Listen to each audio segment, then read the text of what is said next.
My Family Thinks I'm Crazy, a podcast where I, your host, try to give you some tips on how you can explain all this weird, wild, crazy conspiracy stuff to the people you love most. Because that's what I've been trying to do for the past 10 years with no success. I've been telling everybody that our government is shady, but every time I do, my family thinks I'm crazy. The hollow earth, UFOs, aliens invading, fluoride in the water, they spray our skies daily. When I talk about these things, they think I'm crazy. There's no escaping anymore the evil that we're facing. Illuminati mind control, they're sacrificing babies. The end of days, but anyways, my family thinks I'm crazy. What, they don't want to listen to you? No, they don't want to listen. They don't want to hear it. They're just like, oh, here we go, Mark. Off again with your... Mark being Mark again. Yeah. So, that's the thing about podcasts is when you're on the air, it's like therapy, If I can't talk to my family about this stuff, I'll talk to you, Matt, and all our listeners. You'll just tell your whole podcast. Yeah. So who are we talking about today, Matt? They think that I'm crazy. They really think that I'm crazy.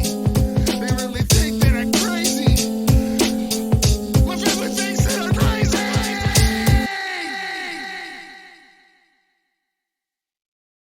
Ladies and gentlemen, welcome back to the My Family Thinks I'm Crazy podcast. This is a Sunday special edition. I don't know if you've noticed, but we've been going hard, putting out an extra amount of episodes. We plan on doing that till the end of the year.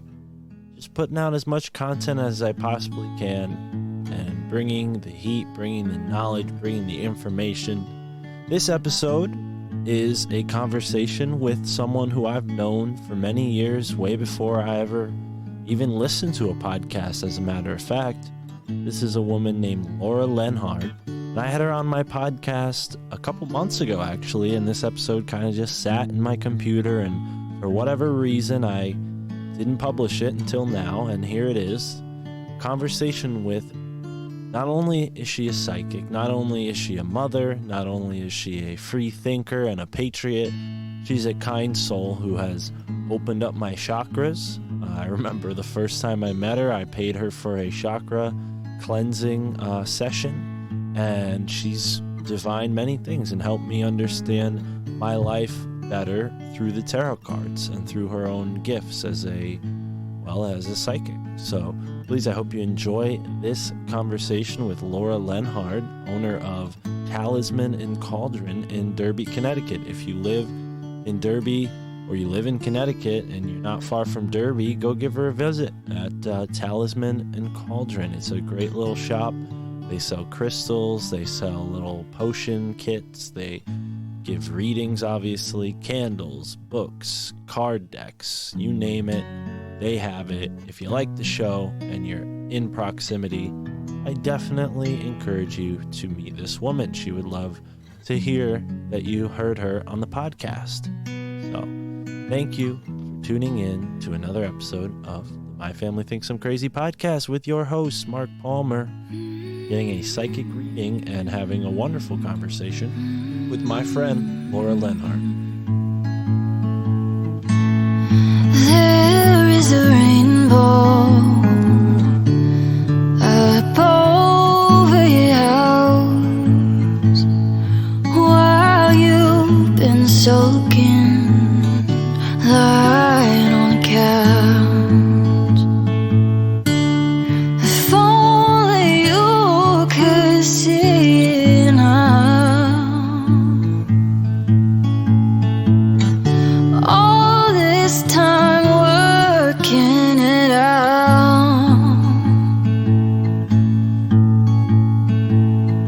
What do you need to get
staying dry in the rain.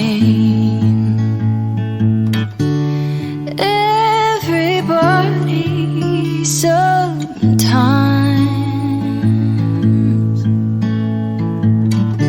Everybody sometimes.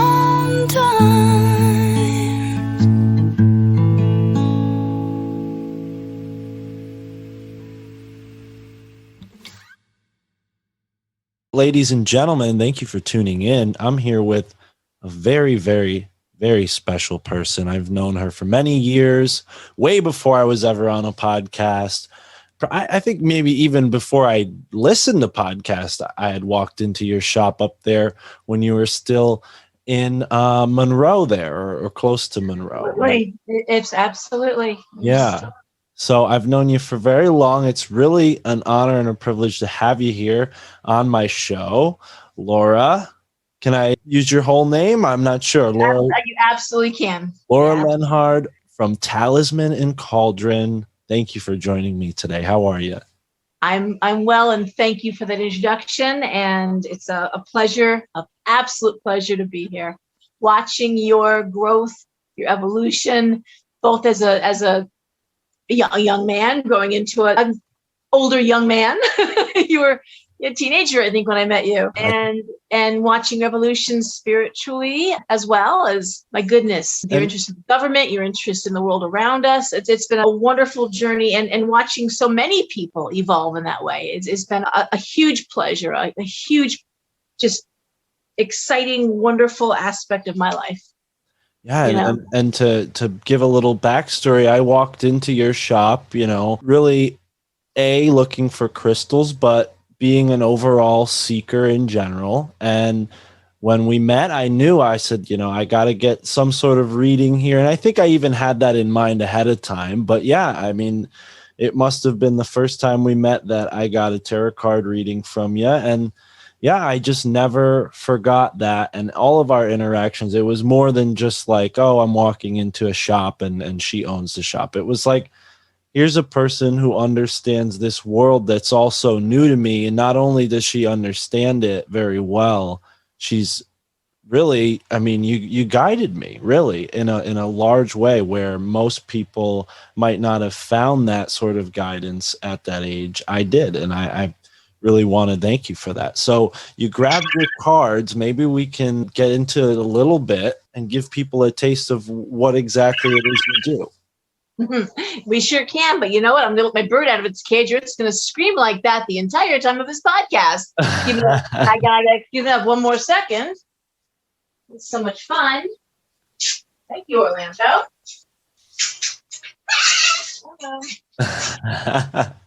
I love it. That's the first time I've heard Orlando or any bird on my podcast. Very cool. Well, he's a cockatoo and he's loud, and he is difficult to navigate around sometimes. Well, it's a pleasant squawk he has. So Yeah. Come on over. Hello. Okay, he's going to go see my son.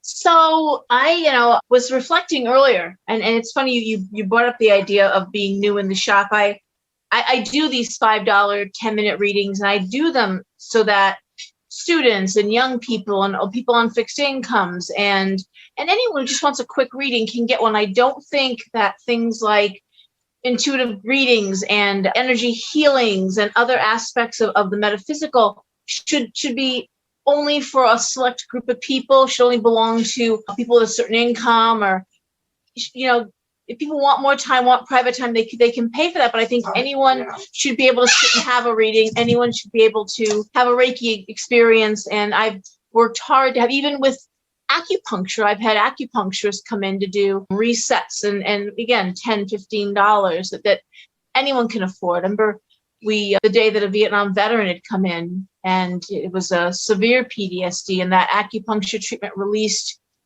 decades of pain. And he wouldn't be able to come in if it was priced out of his price range. So I think when we talk about being spiritual, and not to get on a soapbox here, but I really think that we have to consider that it has to be for everybody. I mean, it can't just belong to a few people and have some sort of weird cliche. And so I hear people talk being spiritual, but they don't discuss or they don't teach until you give them a lot of money. And so I'm grateful to TikTok and Instagram. I'm grateful to podcasts and educational forums that let people get educated. There's a lot of information. There's a lot of misinformation. There's a lot of people out there doing, introduction readings and then trying to extort. I call it spiritual extortion. There's none of that goes on in my shop, but people are waiting for a hook for some sort of what's the next? And that speaks to the world we live in, that people are suspicious, that they don't know they can trust you, that you're not going to give them the whole, you're cursed, you're hexed, I need to do a bath, I've got to do a candle. And these poor people fall for it. I did a newsletter. I'm sure you read it a couple months ago. Just, I get enraged. And it happens all the time, over and over again. And people are into it for thousands of dollars because they're terrified. But anyways, all of that aside, and then that's my own, I don't tell anybody what they should charge, and I don't tell anybody what they should do. People want it, I just have a real issue with this whole spiritual community. What was extorting money from people, basically. So. Yeah. And playing off of that fear vibration, I think, should be the indicator for most spiritual seekers that something's not right.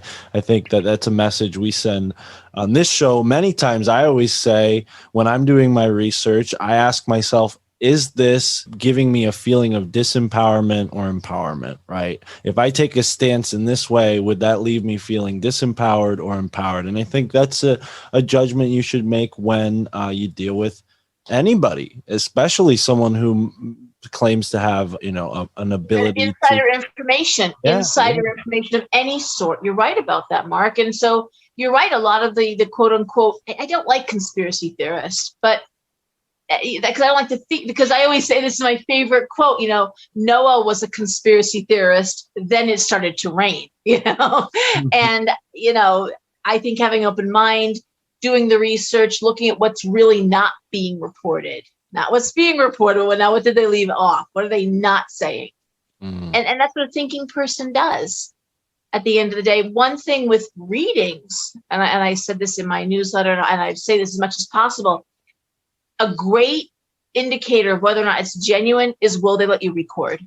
Okay, if they say that you can't record, there are a few people that think that interferes with the readings, the idea of electrical device being on, but that there's not many.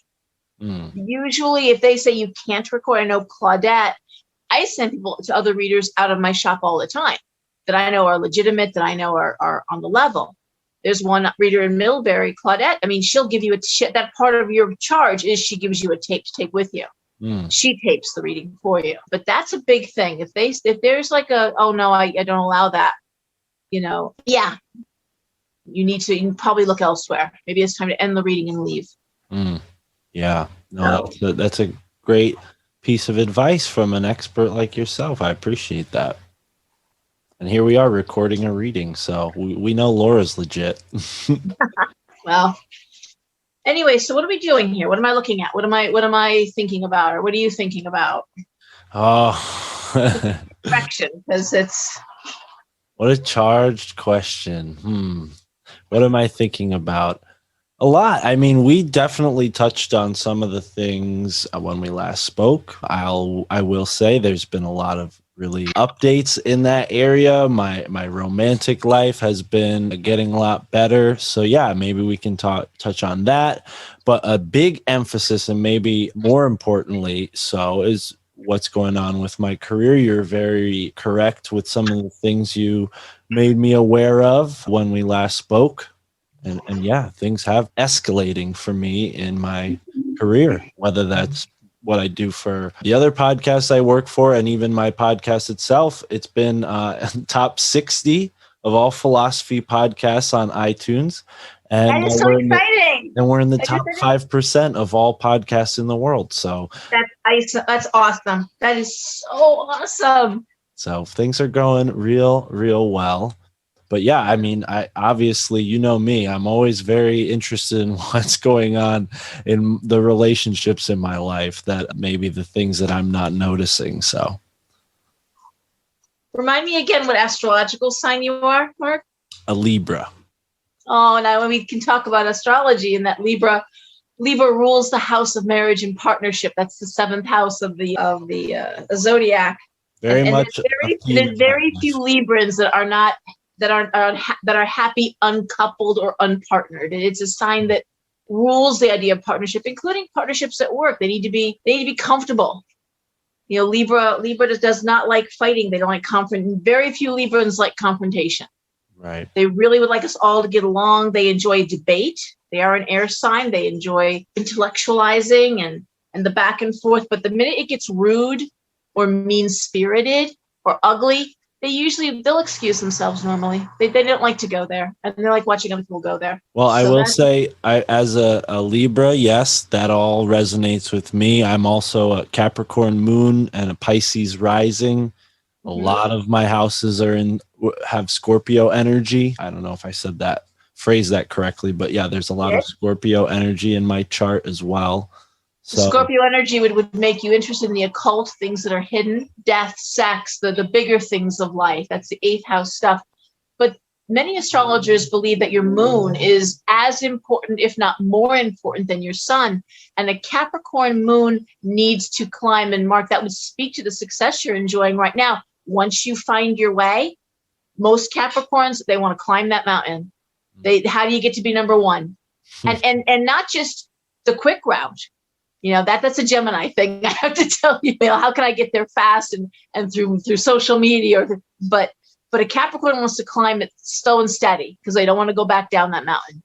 Right. You know, they choose their path carefully, and they want to be an expert in their field normally. They want to be looked up to and respected. That's really important. They want the hard work and respect to pay off in tandem, not to be an overnight success. And I say that about Gemini, not to be mean to Gemini, but Geminis usually have 4 or 5 things going at once, where Capricorn will pick 1 or 2. So let's say, the idea of speaking intelligently, but then having the media background, knowing how to work the media, how to work the equipment, how to make the most of that. And those 2 things in tandem. So that's really interesting.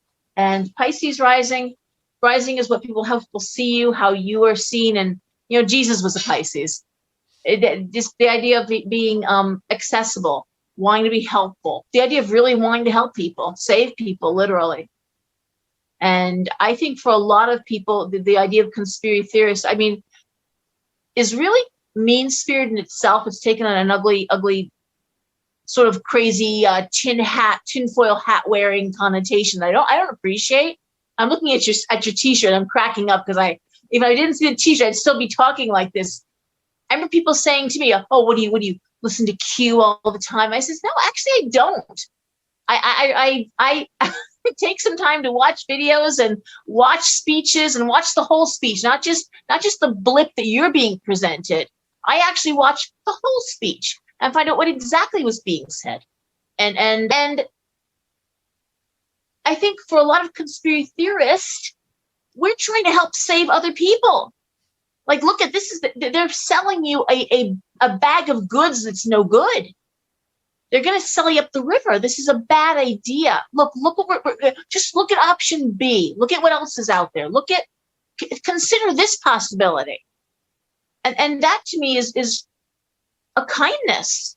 To sit there and say, and so whether it's on the metaphysical plane that I try to work on, or the educational, political, or the health plane.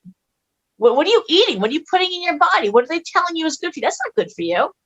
Ronaldo, the famous soccer player, the Portuguese soccer player, just yesterday made news because he sat down to do a press conference. And it turns out that Coca-Cola is a big sponsor of the World Cup. So he sat down to do a conference, and there were 2 Coca-Colas in front of him and a bottle of water. He very angrily picked up the Cokes. It was really like one at a time and put them far away from him. Took the other one, put it far, and he picked up the water and said, "Agua, drink water." And Coke plummeted. People noticed that 2 words, drink water. Right. And we know how bad soda is for you. It took a lot to get soda out of the elementary and intermediate schools and high schools. They they had, dispensers there. Yeah. And then we have childhood obesity. And why? We know that soda's linked to that. Most obese people drink more diet soda than anything else. So, so there again, conspiracy theory or scientific fact. Right. That's why and just one little phrase can switch a person's mind, delivered by the right person. Yeah, that's why we're getting the term back. I think I've done a lot to show people that it's not far-fetched to believe in conspiracy theories. But yeah, as you point out, the conspiracy analyst t-shirt I'm wearing is much more appropriate of a term thanks to Charlie Robinson. People can go and check his t-shirt shop out. That's where I got it. But yeah, very and that whole term comes from the time when JFK was assassinated. They used this term conspiracy theorist to level any theory outside of what the Warren Commission or any of the mainstream media was professing to have happened. Anybody who went against that was a conspiracy theorist. Yeah. And then nut job. Gotta be a nut job. Yeah, and that gives people who aren't prone to critical thinking easy avenue to not question something that's very important and they should be questioning. Right. And it used to be back in the 80s. I remember there was a bumper sticker, and some people had it was question authority. And it was such a profound statement. We shouldn't be afraid to question authority. Right. In fact, we should absolutely be questioning authority. Yeah, absolutely. So I'm throwing some cards. All right. I haven't forgotten what I'm doing here. Let's get into it. I'm excited. Oh. It's interesting because I read for WICC periodically, and reading on the radio is a little different than reading in front of a person because they can't see what you're doing. So you can't have a dead air space while you're trying to look at things. With the radio, you have to keep talking. Yeah. So okay, we edit here. Don't worry. We're not lying. Awesome. Well, I appreciate that. Thank you. That's a good thing to know. Yeah. The one thing that's really exciting to me is this idea of the Five of Coins reverse, which is actually a financial card and a money getting better, things getting much better, actually. But I do think the Two of Cups reverse, you may be looking at partnerships differently in terms of the financial component of partnership, how things are divided, how things are shared, looking at like equity stakes and how money is divided up fairly. Revenue. And what did I say last month? You can't eat a fucking vision board. We all have to eat and pay our bills. So it's not a bad thing to talk about money sometimes either. Sponsorship and all those things. Although I will say, looking at these cards, it isn't your favorite subject. You'd much rather it looks like you'd much prefer to focus on the educational and social aspect of it. Mark, are you thinking of moving? There's cards here that suggest that in 3 to 6 months you might be making a change of location, maybe a change of residence. Are you thinking about moving? Yeah, way sooner than 3 months. Yeah, I should be in a new place in July. Nice. It's in front of you, and it looks like it's a good move. And a lot of new things with that too. Things that you've been waiting to do, it looks like now they become possible with the change of residence. It's suddenly there's all sorts of literally things that you've been waiting to experience, waiting to listen. I know young people who are waiting just to be able to put an altar together in their home, just to get out of their parents' home or out from under someone who says, you can't have that, you can't do that here. I'm not suggesting that's your experience or that's your truth, but this idea of Nine of Wands, like there's new opportunities exist pertaining to creativity once you are in a different residence, once you are out of the place you are now. Does that make sense?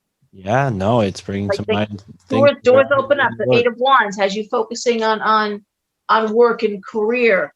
The Page of Coins, again, ways of making money, new ways of making money.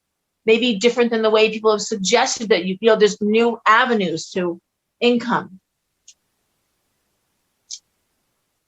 But I think you're going to restructure some of what you do, is restructure your time and more solo. I talk too much about partnership and as a lead, but more doing things on your own. And there's a benefit to that. I'm not sure if you're lecturing more on your own or you're, but God, it's attached to money. It's absolutely attached to money. Would it be possibly like the monologues I've been doing every day for my podcast? It absolutely could be. Absolutely could be. But the Five of Cups reverse suggests walking away from something that's not working anymore. Some aspect of how you're doing things, who you're doing them with, and another way that actually generates more income. And I hate to make it all about money, but it's the things that go along with money, the freedom, the security, the ability to travel, the ability to buy new equipment, upgrade. All those things happen when you have more income coming through. It took me a long time as a Pisces myself, to get over that whole money is icky thing, that money is somehow dirty or inherently. I have a hard time believing a Capricorn moon feels that way, but certainly I struggled with the idea of asking for money or charging somebody for my services or my time. But money is energy. Money is the energy that keeps the lights on, that pays the landlord, that, and you have to, it's the energy, it's the current, literally the currency that keeps things flowing. So I'm not schooling you on that, but this idea of greater flow, better flow is all over this reading. I have it written down right here. Money is a measurement of exchange value, because that's exactly what I was thinking about yesterday, and how, is it possible that I have associations that are holding me back? And if so, what thoughts can I now begin to think and reconstruct my associations? And that's one of them, is just realizing that, money is just a measurement of exchange value. There's no inherent evil to it, just because there are people in the world who use it for evil. Oh, and there's also this, especially in the metaphysical, we're not supposed to ask for money. You shouldn't be asked. See, I say, when I talk about Reiki and acupuncture and readings and intuitive or mediumship, that shouldn't that shouldn't cost a fortune. I really do believe that. At the same time has to be valued. And I think in between charging exorbitant sums and making things affordable for everyone, there's a balance there. The other important thing is that you love what you do. It's not just how much money you make what you do, but that you love what you do. And the Ace of Cups tells me, you really do, that you really are in your glory, that you really are enjoying this wholeheartedly. Not everyone. And the Justice card would suggest signing contracts. It would suggest that going into contract, going under, maybe being signed on by someone else, leaving one aspect of the business for something that's better. Making a leap to a coins, money. Again, the world, money getting better, greater access. I want to say a bigger audience. Now we're going in, the world would expand that. Love that. Love expansion. Not quite travel yet, though. I don't see the bigger travel. I think that's coming. But I think once you settle into your new place, there's some work to be done before you take it on the road, so to speak. Right. Ace of Wands, Queen of Wands. You talking to somebody? You got someone special in your life right now? I do, yeah. Okay, well, I love the Queen of Wands because that's usually a female who is very friendly, who's well-liked, who is respected at work. Sometimes a fire sign. Wands are fire. So Aries, Leo, Sagittarius. What sign is she? Do you know her zodiac? Yeah, she's Pisces. She's got, she's going to hate me for not remembering. What are her rising and her moon sign are the same. But yeah, she's a Pisces sun. Nice. Well, Pisces sun with the rising Pisces is lovely. I'm a Pisces myself, so it's really, really looking good. It's a nice partnership. Ace of Wands. I mean, it's a creative partnership. Looks like there's some growth that's pending. The Fool reversed there's some hesitancy going into maybe partnership together eventually, not just romantically or emotionally, but also possibly creatively as well. Wands are entrepreneurship. What does she do for a living? She is an artist. Nice. Perfect. Queen of Wands. Love. I wish I knew that rising sign and moon sign. I got to tell you. Well, you know what? It's funny. As you mentioned her, she texted me out of the blue, and or as you brought her up, and I mentioned her, and I asked her, and she said she's a Cancer moon and rising sign. Wow, that's a lot of water. That's Right. a lot of water. Cancer moon, Cancer rising. That's all about motherhood and nurture, and perfect for an artist. The idea of giving, because we give birth to what we create. So amazing creativity there. Is she also in some sort of school? Is she going back to school? There's some educational component going on here.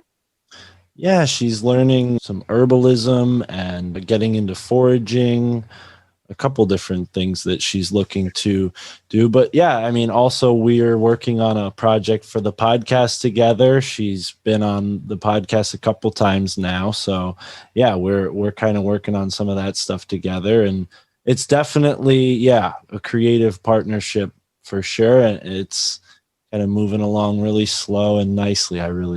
That's a good thing to do. To again, just taking it incrementally and on. It's like watching a goat climb a mountain. They take each step so carefully, but they make sure when they step that it's going to be secure.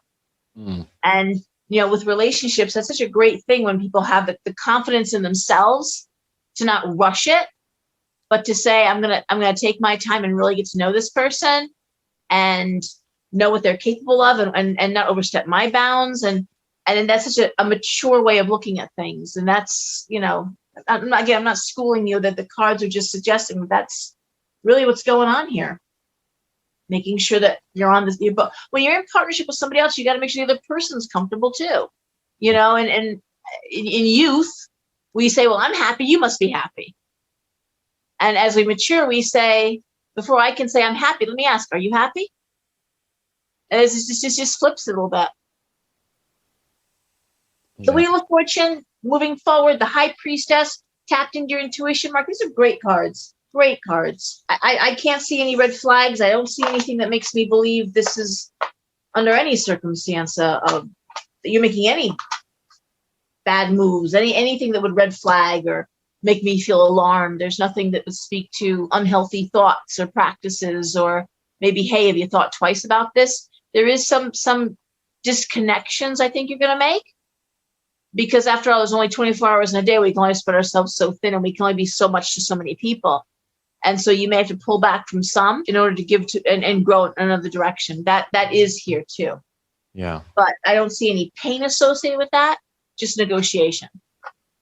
Yeah, no, and I do feel like the amount of people I work with that don't pay me is spreading me a little thin. So yeah, that definitely can be coached in, and I can maybe take more considerate action into how I'm valuing my time and services. But in the sense of everything with Tara, I mean, wow, yeah, that's right in line with kind of where she and I had been feeling. And I'm just, I mean, my history. I feel like at this point in my life, for the first time, I've kind of let go of expectations and really lived in the now. And the more I do that, and the more present her and I are together, it just feels that's the way it should be, and there is a certain amount of growth that's going on my side because of that. Like I remember when I was younger, I used to be so anxious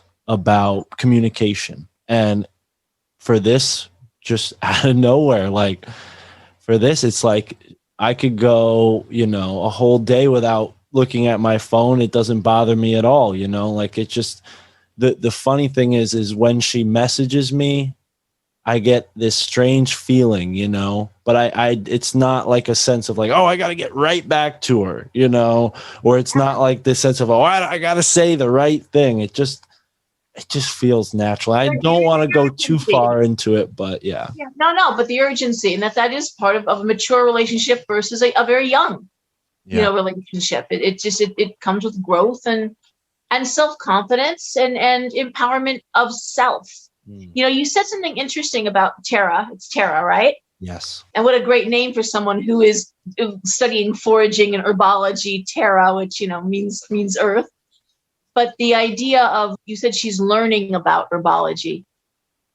And, it's funny because I was going to talk about this in my own video, and I didn't get a chance to, but I was really rehearsing it in my mind without sounding a gatekeeper, without sounding judgmental, without sounding like, oh, I'm the expert, I should tell you what to do. So many people come to the shop and they present themselves, I'm a baby witch, or I'm a novice, I don't know. But they're intuiting everything and they're feeling everything. And I just want to say, crack a book. Here's a thought. Put down the TikTok for a moment and the Instagram and crack a book by an expert. How about, and someone who's been in the field, say, I don't know, 20, 30 years. You can kill someone or you cannot intuit herbology successfully without the risk of killing someone. You can give the wrong herbs to a pregnant woman and cause her to lose that baby. Someone could have a medical beyond some kind of prescription, and you can make a tea for them that'll, God knows what it could do. It could stop their heart. So the idea of actually studying something before you call yourself something, before you call yourself an herbologist, I give the analogy because someone came in and I said, what path do you follow? Like, oh, I'm a shaman. Like, oh, that's fantastic. I said, who'd you study with? Like, oh, well, not really anybody. You see, I have always loved the Native American tradition. And I've always, since I was a little girl, had dreams about being a Native American. And then I did a past life regression and they told me, you were a shaman. And, I always see signs and animal guides. And, I just know that I am an intuitive shaman. And I'm like, wow, okay, well, that's really cool. And what I want to say, but I don't, is, I've always been fascinated by electricity. I love to watch storms. I love to watch, lightning strikes. And I'm really, in a past life, I actually was with Ben Franklin when he did the thing with the key and the kite, so, and I just feel like I'm an electrician, so I'm an intuitive electrician. I feel the walls. I know where the wires should go. A real shaman is doing death work, is crossing into the shadow realm and cutting cords, bringing back parts of soul retrieval. It is dangerous work, breath work, sucking the sickness out of people. It is excruciatingly. Training is phenomenally important in that work. And yes, you could feel like a shaman, but feel like a shaman is like being an intuitive mechanic. Would you take your car to someone who says, I've never actually been to any kind of school, but I just got to feel the hood of your car, and I think I'll know exactly what's wrong with it and how to fix it. Just leave it here for a couple of days. I'm sure it'll be okay. You probably wouldn't pay for that. You'd want them to say, yeah, I've studied engines for a few years, and, I fixed more than a few. So this idea of training and studying and learning something, it has value. And of course, you pay for some of that too. You're not going to get all that for free, nor should you. I have most of the shaman, we have some amazing shaman in Connecticut, women who've traveled all over the world, who on 2012 were down in Peru, with indigenous people there, people who have done ayahuasca with not just these ayahuasca walk-in 10-minute clinic type ayahuasca, people who are actually with native people who know what they're doing. This idea of doing ayahuasca once a month, it's a once in a lifetime experience for most people. And they're treating it like a walk-in clinic. That can't be healthy. It's not good for your body, for one thing, but also what are you doing with the experience? What are you doing with who's telling you how to process that? All that shadow stuff that comes up when you do ayahuasca. That should be a trained shaman leading you through it and guiding you through it and then working with you afterwards. So I know I'm going off on a tangent here, and I'll stop, but I just can't stress enough the importance of reading and studying and taking the time to find experts in the field that you're interested in, picking something, jack of all trades, master of none. If the herbs are calling you, then truly learn the herbs. Yeah. Start taking courses and learn them. What's so interesting and why I'm constantly confirmed when I do it, take part in the now, and the fact that she knows what I mean by that and is taking part in the now with me. We went on a hike and she had, like I said, she's been learning about herbalism, and I believe she paid for this course that sends her, different herbs in the mail, right? I don't know how true it is that she kind of lost track of it, but when I asked her, oh, what was the tea you had today? She said, oh, I haven't done it in a few days. And then that same day, we're walking through the forest. We come down from our hike and we run into a woman in front of a mountain laurel. And as a matter of fact, to point the mountain laurel out, we were wondering, oh, what sort of tree is that when we saw it? And then she's standing in front of the mountain laurel. So I said, hey, do you know what type of tree this is? And she said, yeah, it's a mountain laurel. And we start speaking and getting to know each other. And she tells us all about why she's in the forest. And it's because she's foraging and looking for edible mushrooms and plants. So yeah, the universe kind of reminded both of us like, oh, hey, remember you talked about this? Don't give up on it, Absolutely. Absolutely. And those are the synchronicities that tell us that we're on the right path. Right. People ask me that question. They're like, I'll say, you're on the right path. Things like, you'll be thinking about a song as you're putting on your makeup or brushing your teeth. It pops in your head, and then you go in your car, turn the radio on, and bam, that song is playing. Or you think of a person you haven't talked to in a few years. They suddenly oh wow, and then what do you know? A day later, they call you out of the blue. And like, what does that mean? Like, what is that? Yeah. What is that? That it always is the divine universe telling us, trust your instincts on this. It's just a heads up, like you're on the right track. Or the other aspect of it is our gut instincts are really our self-protective manifestation. Animals use it all the time. They just sense, I'm in danger now. They sense this is a bad idea, or I'm not safe here. And we have gotten so used to ignoring that we've lost sight of what it means to self-protect. So women who are raped, we know very often actually know they're rapists. They actually know them, and they put themselves in danger even when they know they shouldn't have gotten into that car. And they'll say afterwards, I knew I shouldn't have gone to his apartment, knew I shouldn't have done this. But they didn't want to hurt someone's feelings. They get into an elevator because they don't want to say, oh, I'm going to wait. Thanks. I need to go back to my car, rather than getting on an elevator with a stranger even. So hopefully when you get that sense of, oh, wait, something's not right here, that's what keeps you from getting in that car. For 9/11, we know there were so many people who that day their alarm clock didn't go off. They missed their bus. And they talked about this. They were supposed to be in those towers on that day, and they didn't go in. And other people, I'm sure, missed their bus but caught the next bus. Or maybe their son or their daughter came and said, hey, could you stay on day and play with me, Dad? There was stories of that. They're like, oh, you know what? I'm going to call in sick and yeah, let's hang out together. And then they weren't there. Other people probably said, we'll do it tomorrow, but I'm going to go to work today. Daddy's got to go to work. Mommy's got to go in. And we have no way of being able to talk to those people who died and to say, hey, did you have a feeling you shouldn't have been at work that day? But all of that is to tell us, like, so when something says to you, I shouldn't be on that airplane, all these little synchronicities line up to be, oh wow, I'm gonna eat that airline ticket and not get on that plane today. I'm not gonna go on that blind date because that guy it just give me a bad feeling. Yeah. I don't know, that doesn't look right to me. I'm gonna pass for now. So the idea of listening to and honoring that, which we had, it's a part of our animal instincts. There was a time when we were planting in the fields. We planted with seeds from last year's harvest. We couldn't order new seeds on Instagram or on Amazon rather. We planted ahead. They had to be early enough that it would have time to fruit or flower and produce, but not too late or not too early. They would rot in the ground to be too wet or too cold or too late that we couldn't get a harvest. We kind of were tuned into nature that way. Yes. We knew when the herds were going to come for hunting, when the when the fish were going to swim to spawn, and we knew that was going to put our nets out, and that's when to do these things.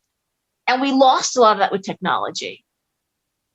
We lost a lot of that idea of how we, I don't know, how we sync up in nature.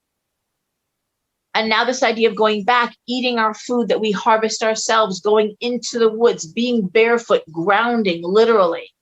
All of that is being at the beach, being at the ocean. You're not wasting your time spending a half hour, an hour of your day sitting in front of the waves and just meditating. What are you thinking about? Nothing, literally. I'm actually giving my mind a break. Yeah. So, and I think that that's the great counterbalance to the technology that we use when we are looking at, we're doing our research. There's no doubt that Google search is a wonderful thing, that YouTube is fantastic for sharing information, and that social media is important. It lets us get our message out and get it out fast to a lot of people. So that's the balance. I think that's how we can have our foot in two different worlds, both the natural world and the technological plane. Yeah, and that's something I've been learning about a lot more thanks to a book I found on my journeys this year. Very synchronistic, in fact. Jose Argüelles, The Time and the Technosphere. And he's laying it down like, hey, we've got this biosphere, we've got the noosphere, and then we've got this artificial technosphere in the middle. And that is the separation from the whole. Most people get so wrapped up in that technosphere that they lose track of who they are and therefore lose track of that higher side of things, the higher self and the higher dimensions of our reality. But without getting too far into that, I think, what's so interesting to me about doing these readings here is to just bear it all. Like, I'm not afraid to share these personal details with the people listening, because I feel like if they hadn't known about this before, maybe by listening to my reading, they can feel more comfortable getting a reading of their own, or even understanding some of the ins and outs of how this actually works. I mean, I'm really glad we got to get into that. Is there anything more that the cards have to say before we move on to other topics? I don't think so. I think it ended with the World card, which told me that there's a whole new, I don't want to say career, because the World card speaks to a lot more than just career. It speaks to relationship. It speaks to your mental health. It's the world, literally a whole new world, ready for a new world, ready for a new consciousness, ready for a new way of being in general. Yeah. Yeah, I really think that I'm on the precipice of that. I mean, everything. Well, I think a lot of it hinges on that idea of a new place to live. I think a lot of that, there's always a launching point, Yeah. And I think that a lot of it is hinging on changing where you are. And the other thing is, with regard to astrology, a type of astrology that I'm studying, I'm not adept enough to really teach it or practice it. I'm still studying, but there's the astrology of place. And that is that places, beyond the ley lines and the energy of place, they have their own energetic astrological energy. And sometimes a place that was good for you as a kid is the wrong place to grow up and do business or start a family. You need to go elsewhere. Yeah. And the divine and their wisdom, and I'm a creationalist. I mean, I do pray to deity, not the universe per se, but actual deity. I'm a daughter of Kali. But what they'll do is they'll make us uncomfortable. They're not punishing us. They're just trying to get us to get out of our rut. And most of us double down. When we feel we're under attack, we actually double down. We hunker down like, no, I'm not going to move. Oh my God. It's just the opposite. They're trying to crowbar you out of that rut, to launch you into something different so you can grow and have new experiences. Yeah. And, so again, the idea of if it's not working, when people come to me and they say, hey, listen, every job is just not right. I've gone like 4 or 5 relationships in like 2 years. I can't seem to catch a break. My car keeps breaking down. I can't stand where I live. Blah, blah, blah. It's like, maybe it's time to move. And if you can't move right now, start making changes. Go to a different grocery store. Take a different way home from work. Shift the energy. Show that you're Be receptive to change. And if you can't move now, where do you want to go? Forget money. Forget where would you be living if money was no object, if you could just go anywhere you want to go. And just start researching that area. Yeah, do a little Zillow search. How much would it cost to live there? What is there to do there? What is the, what are recreational activities? What are the schools like if you got kids? And when you start looking and researching, that just starts opening up those doors, that avenue to say, oh, well, you're serious about that, aren't you now? And if it's possible and it's good for you, it's in your higher good, you're going to see doors opening up. I always say, too, sometimes no is a blessing. Sometimes the thing that you thought you wanted more than anything in the world, a couple of years later, you're like, wow, kind of glad that didn't happen. So. Yeah, I mean, that's exactly what happened to me at the beginning of the year.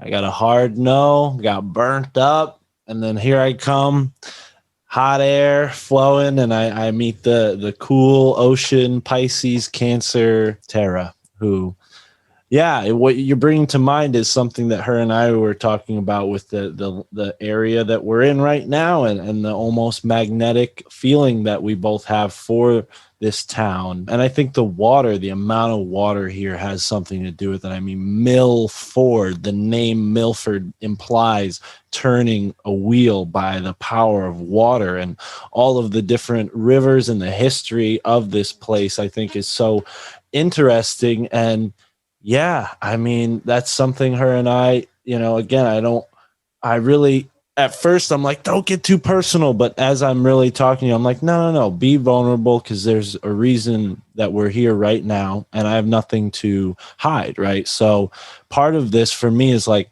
her and I were thinking like, oh, well, where would we go? Because everything you're talking about is like what her and I have been talking about, like this creative space that her and I are going to find together. And yeah, part of that is going on this kind of like little journey to find the energy of the place, because that's something I've been studying for a while now. The energy of the land. Yeah, the energy of place. And someone who I would love to put you in touch with somehow, a good friend of mine who I've visited a couple times. We met on my podcast, and then I ended up visiting him where he lives in Pennsylvania. And he's really interested in his local area, specifically because of the Susquehanna River. It's a mighty, mighty river. It goes all the way down to the Chesapeake Bay. And, obviously it connects a lot of really important places, DC being on the Chesapeake Bay, but other places along the river going north have this significance in history. And yeah, there's something to water for me, mountains as well, but I'm just excited to use my intuition to find these places, because I'm sure there's still more waiting for me to find. And we don't want to demonize technology. Again, I want to be really clear, because technology is what gives us the freedom to travel and go, and we can do our job wherever we want to. I mean, so that's an amazing, powerful, wonderful aspect. Oh yeah, of technology, the freedom it's afforded people. Yeah, it's a reflection of creation, even though it is artificial, it's a reflection in a way, because the world that we're surrounded by it is all code, numbers and zeros, just like the computer program that helps this Zoom call even be possible, and the recording of the audio and all of the ways that the RSS feed gets to the people on the podcast apps, So yeah, I am not a Luddite in any way. I'm all about using the matrix to help people awaken from the matrix, let's beautifully said, perfectly stated. Teaching people how to fly. That's a phrase that Tara and I have been saying a lot lately, because that's what it is. It's like we want people to be able to fly above the matrix, and see it for what it is, have overstanding and not be stuck under it. I agree. And, thinking about the educational components and the things we were told we couldn't do, and then we had COVID.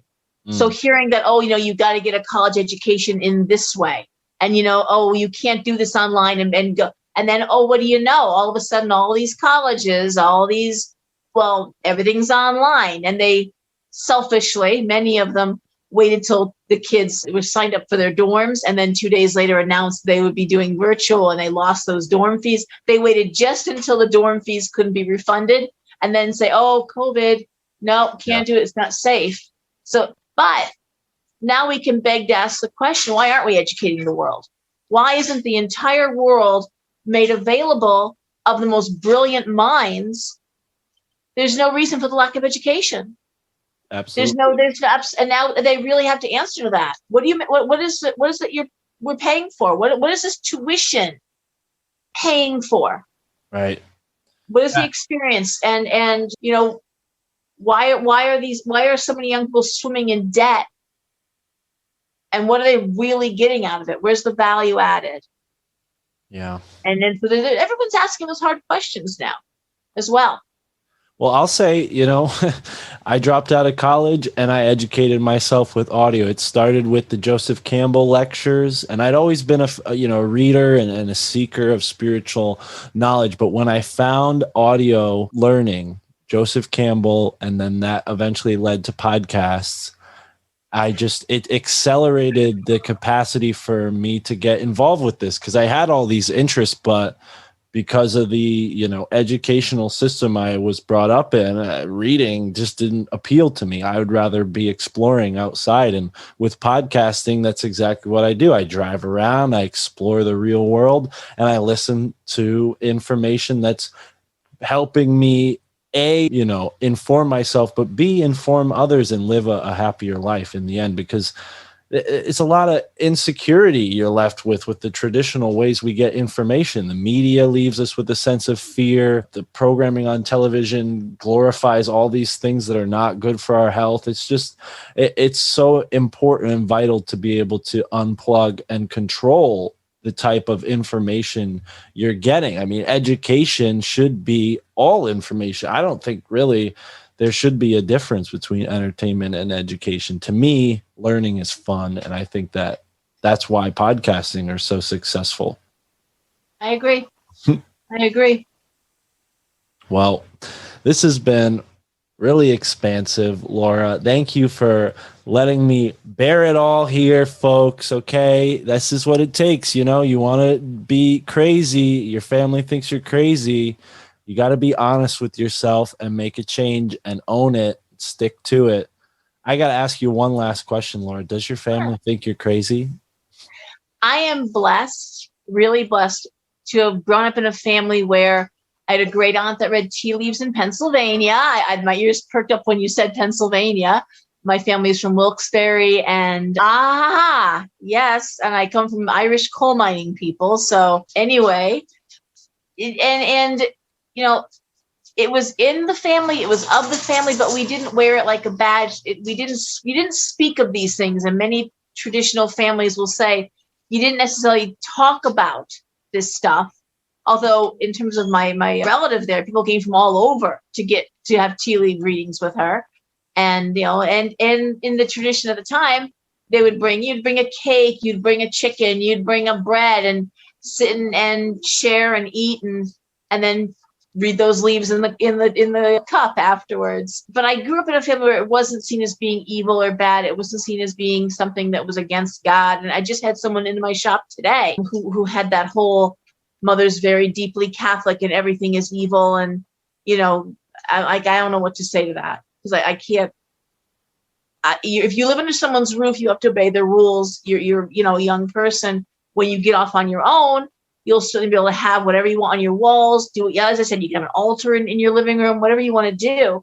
But living under someone's roof means you have to some extent, kind of say, okay, I'll be a little quieter, at least when you're in the room, out of respect. It's unfortunate, but that's just the way that works. But I also know grown adult people who, in their own homes, listen, I know women who can't light a candle in their own house. Their husbands won't allow it. And it boggles my mind. It's like, wait a minute, you work a full-time job, you help pay for that mortgage, you help, and yet you're being, you know, okay. I'm not judging. I'm just saying it's a lot of people out there being controlled by lots more than the media, you know, or more than public opinion. It's the opinion that goes in your own home. people turning their kids against people, your mother's crazy, or your father off on one of his, oh my God, off on one of his rants again, or going off in both ways, people are so afraid to get out from that. We have to be in this, the rut, we have to on our hamster wheel, doing what everyone else is doing, looking like everyone else is looking, driving what everyone else is driving. And, because this is how we are. And it's getting people out from under that matrix is a little more than just, more than one podcast can ever accomplish. We're just one person at a time. It's a challenge. Beautifully said. And don't worry, this is the first of many. I know I certainly will be inviting you back on, because we didn't really even get into how you got into all this stuff, which is a question I love to ask, but everything was so thought-provoking that we had better things to talk about this time. But that's all right. We're going to get back to it. Laura, thank you so much for joining me. I really appreciate it. Thank you for having me, Mark. It was a pleasure. Thank you so much. Of course. And the listeners, obviously, they can, if they're local to Connecticut, come by your shop, right? Talisman and Cauldron. Please visit the shop website, talismanandcauldron.com. I'm on Facebook. I'm on Instagram. Please, absolutely. Awesome. Yeah, show Laura some love, even if you don't live in the area. We have a lot of listeners in Finland, Laura, so I don't know if you speak Finland. Finnish, oh my God. Well, at this point, I'm reading all over the world. I hate to say the word clients. They're friends. But at this point, I'm up all hours of the night because the time zones of Australia, New Zealand, Israel. And I will say what's fascinating for me is that if I'm wondering what's going on with the Palestinian, I call my friend Carol, who lives on a kibbutz in Israel, to say, hey, Carol, what's going on over there? Yeah. Or if I'm wondering about the Muslim, Swedish, what's going on with, or the COVID, and Sweden was under a lot. I have friends in Sweden. Because is it? Are y'all dying? The media is saying you're all dying because you're not locked down in Sweden. No, we're absolutely not all dying, Laura. We're actually quite fine, thank you. So I'm okay. So I don't even trust about researching anything. I just make a phone call. My friend Sharon lives in Sweden and they're saying you're all just dropping dead because you're not vaccinating and masked up and stuck in the house. And she's like, no, schools are open, businesses are open, and we're doing just fine. Yeah. And that's the perspective we need. I certainly have found that through my podcast connections. And I'm excited to have you on again, Laura. Let's talk soon. Please have a great night. And listeners, thank you for tuning into the My Family Thinks I'm Crazy podcast. Have a great moment wherever you are in the now. Ladies and gentlemen, thank you for tuning in to another episode of the My Family Thinks I'm Crazy podcast. Remember to support the show on Patreon, patreon.com/MFTIC, the only place to get all of the My Family Thinks I'm Crazy podcast bonus content. Not only do you get all the bonus content when you pay over $5, you also get a spirit animal name. Shout out to Andrea Rose. We are about to give you a spirit animal name right now. All right, the cards are shuffled and I will draw the first card and then the second card, and we will know Andrea Rose's new spirit animal name. All right, you are the respectful raccoon. You got the sacred space card and the raccoon card. Shout out to you. The respectful raccoon has joined the crew, and you'll get all the bonus content and even a spirit animal name. Thank you for listening, and don't forget to sign up for our Telegram, t.me/myfamilythinksimcrazychat. That's the place where you can join in on the conversation and see the show stream live. We also have video content on Rockfin. Rockfin.com is the place to donate with crypto. But if you want to just show us some love with a one-time donation, hit the website, myfamilythinksimcrazy.com. You can donate to us there one time. And that really helps the show keep going and growing and flowing and all of the things that we need to do to stay on task, bringing the number one My Family Thinks I'm Crazy podcast, the only My Family Thinks I'm Crazy podcast in the whole world. This is the only thing titled My Family Thinks I'm Crazy. I'm the guy. Thank you for listening to the My Family Thinks I'm Crazy podcast, and enjoy the moment wherever you are and now.